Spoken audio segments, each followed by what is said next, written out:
New York Times, finally, we're getting mainstream traction on this. The New York Times in 2017 said that Trump's scheduled events started at 10:31 a.m. on average. In 2025, Trump has started scheduled events in the afternoon on average at 12:08 p.m. The number of Trump's total official appearances has decreased by 39%. In 2017, Trump held 1,688 official events between January 20th and November 25th of that year. For the same time period this year, Trump has appeared in 1,029 official events. Well.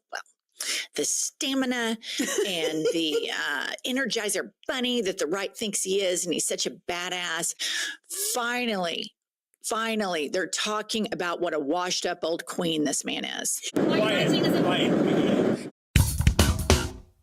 We all know about the blatant bias that is present in the mainstream media, but now, of course, the left is really upset that they're actually being called out over their lies and being exposed with a new website that Donald Trump has launched. And we'll talk about that in a little bit. But what I focus on first is Karoline Leavitt completely scorching a reporter over this exact same bias. But before we begin, don't forget to like, share, comment, subscribe on this video so we can get through the algorithms. Here we go. Follow up. The White House today launched a new fake news portal, which I found interesting. What is your objective with that, ultimately? And are you going to name the news networks? And are you also going to name some of the correspondents, some which may be here today? Yes, we are. I'm glad you noticed. Much to the dismay of some of your colleagues in the room, John. And I think it goes to our original promise on day one to hold the media accountable, because unfortunately, and we deal with this all day, every day around here, there are so many fake stories that are unfortunately written that have inaccurate characterizations of meetings that took place, and it's all based on anonymous sourcing.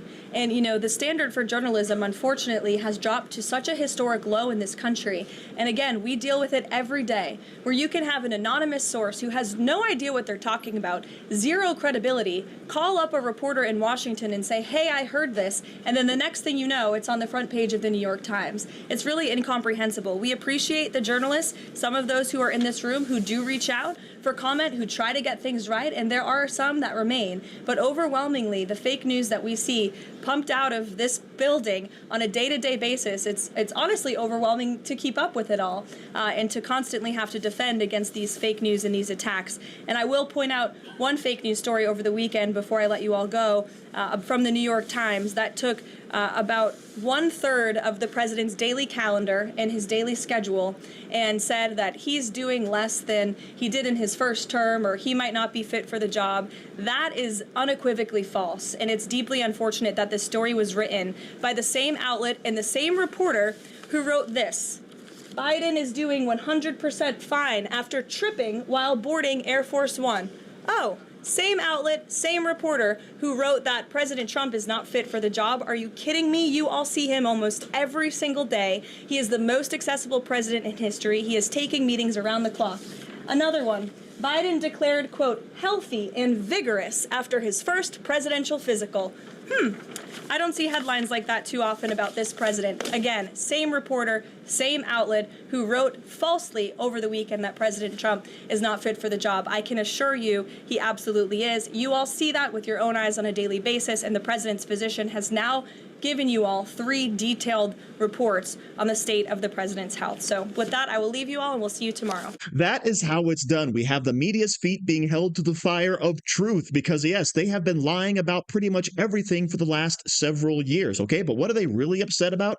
Donald Trump, of course, has launched this new website, his Media Offenders website, which, of course, highlights misleading, biased, and exposed information that is false from the left, okay? Is there much on it right now? Not necessarily, but hey, this isn't a bad idea to counteract, of course, the narrative that all of the leftist media is, of course, part of. And we have to remember, right? They have been lying to us for years. They lied to us about COVID. They lied to us about crime. They lied to us about the economy. They lied to us about riots, or rather, the peaceful protests. They lied to us about Joe Biden's health. And now, of course, they're lying to us about Donald Trump's health as well. If you recall in that first clip that I showed you, yes, this is from the New York Times, where they're reporting that, yeah, Donald Trump, the number of events he's actually doing has decreased. But Karoline Leavitt said something rather interesting, right? The New York Times took about a third of his daily schedule, and that's how they arrived at these numbers, okay? So he's given 1,029 official events this year, according to New York Times. But even if we take that number, let's compare that to Joe Biden, because I did a little sleuthing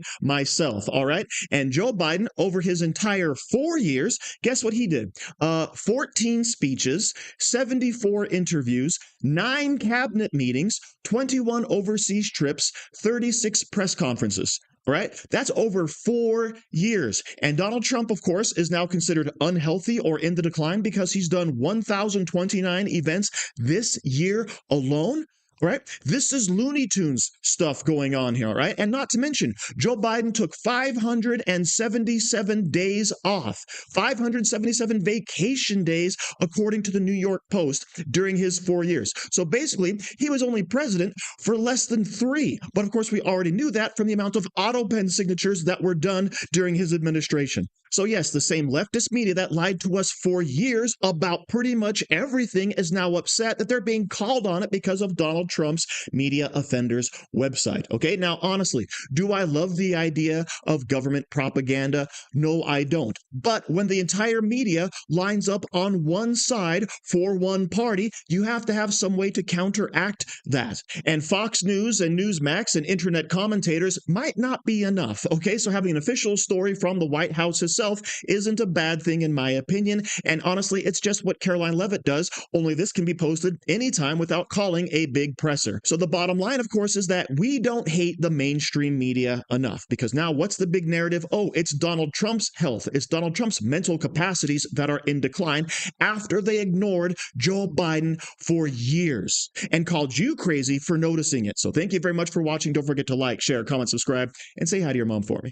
Do you like t-shirts? Of course you do. And now you can support the channel by buying an Angry Teacher t-shirt designed by me, Angry Teacher. So if you like America, if you like freedom, if you like liberty, then go ahead and click the link in the description, where all designs, of course, are 100% mother approved. So enjoy yourself and find something you like today.